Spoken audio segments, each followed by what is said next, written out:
Hi! Here we are! It's the Better Board Games Adventskalender for 2024. I'm Paula Deming. Hi, I'm Matthew. Matthew Jude.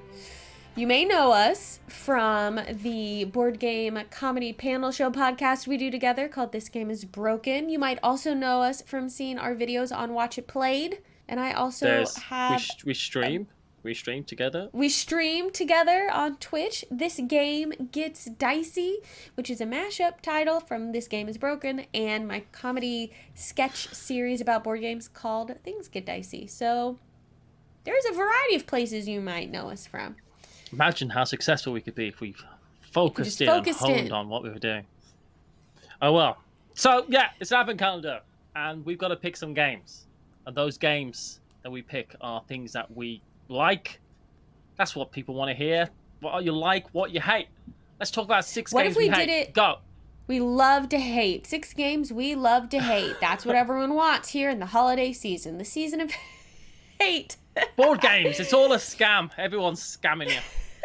All right, remember, focus in. We're trying to focus in. That's how we're going to be successful. So, I'm Matthew, insanely focused right now. Yes. The Paul. first thing for us to talk about is our first board game love. What is yours? Well, I remember what is I your walked first board into game the love? board game shop. There she was. Oh gosh. Sat playing. No, the actual game, not a person. Oh, okay. Mine's Catan, Yeah. Paula. I didn't play games as a kid.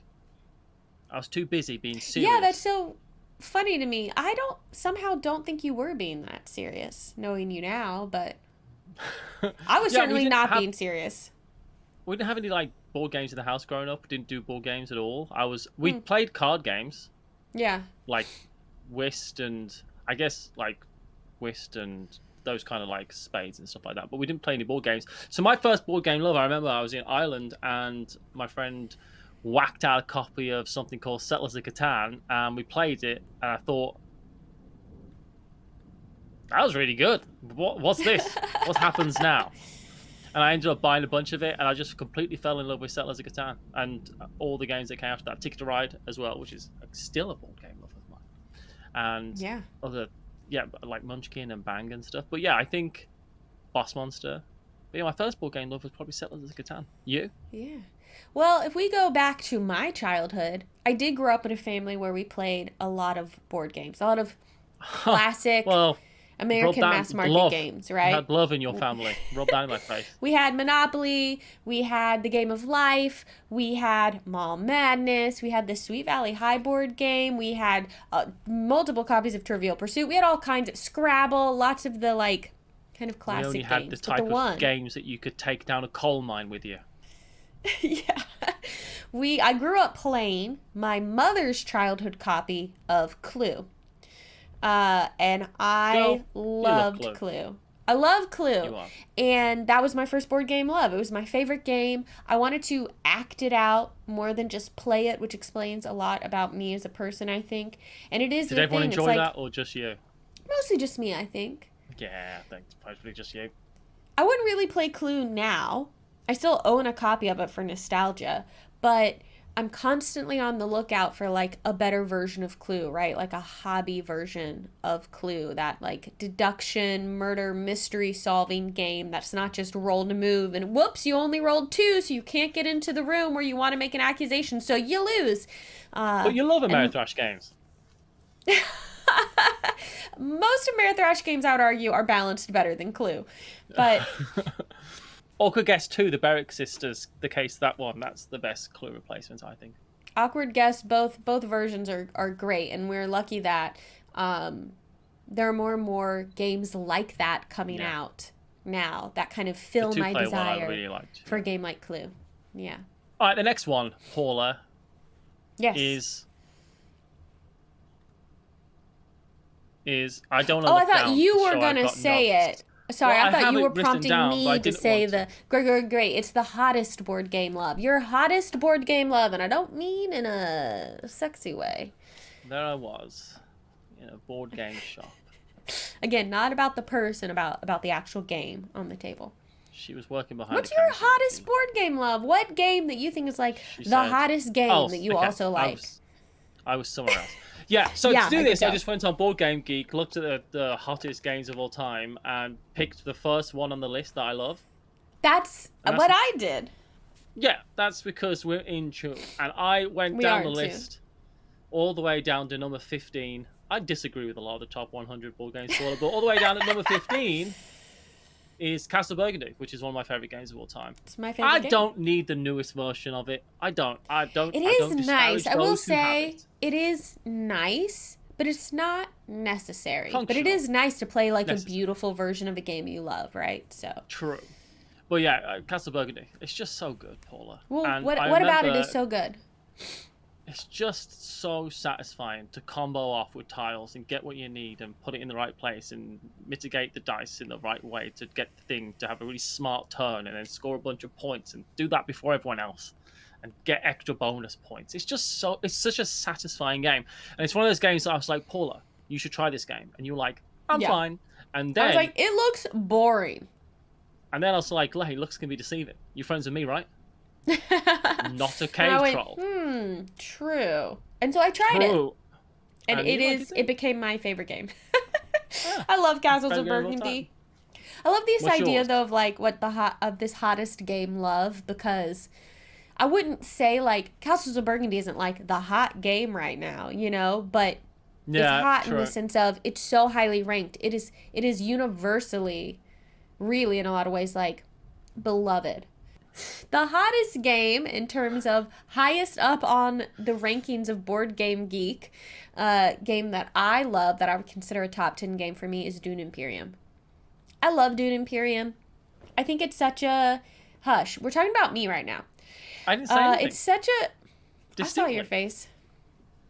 I love that it marries kind of things that I really love about like Ameritrash games with like the theming and some combat and battling it out, as well as like more worker placement Eurogamey kind of feelings of like strategy and building out your deck and kind of manipulating what you have to try and get the best strategic result. There's something about it, I can't explain it.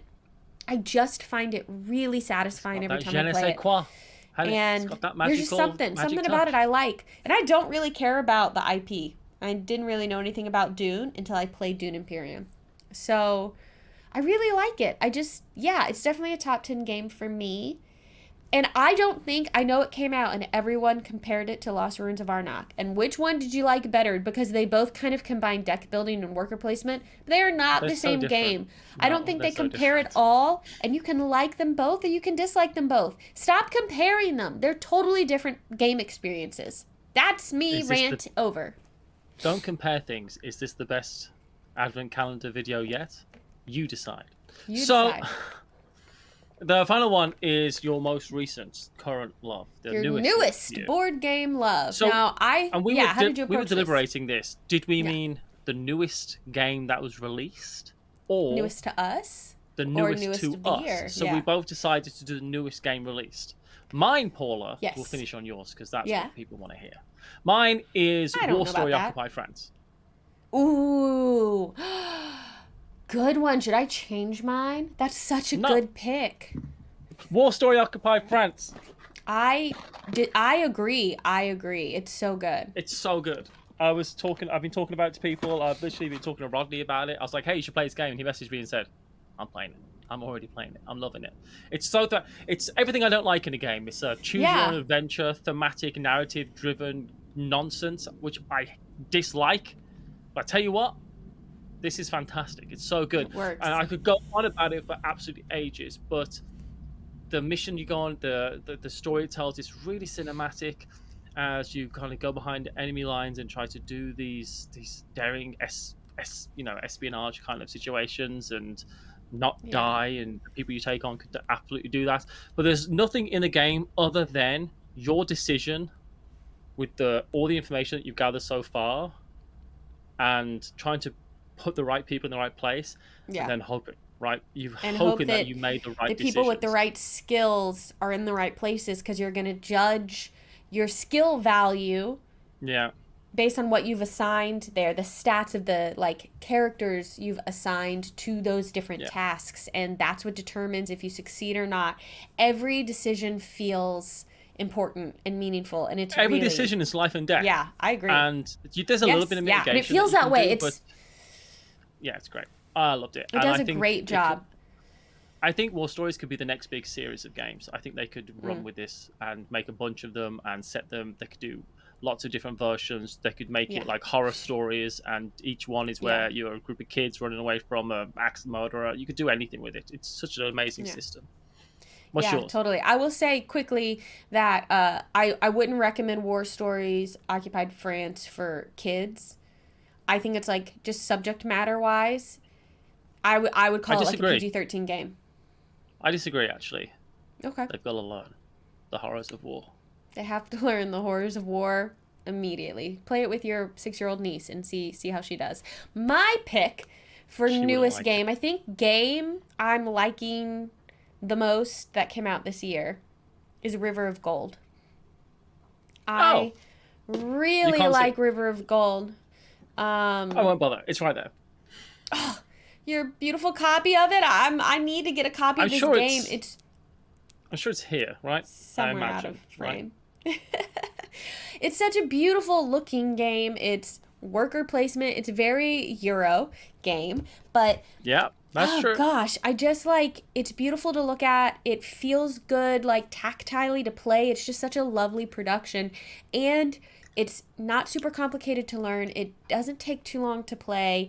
And the things that you're doing, again, it's that Dune Imperium kind of thing, right? Where it just feels satisfying to me. I'm like moving a ship, and I'm then like collecting this resource, and that is going to allow me to then achieve this goal. And I just really, really like it. I find it really approachable for someone who isn't I'm not into super heavy Euro games, and this is I feel like more medium weight, and I'm just really enjoying it.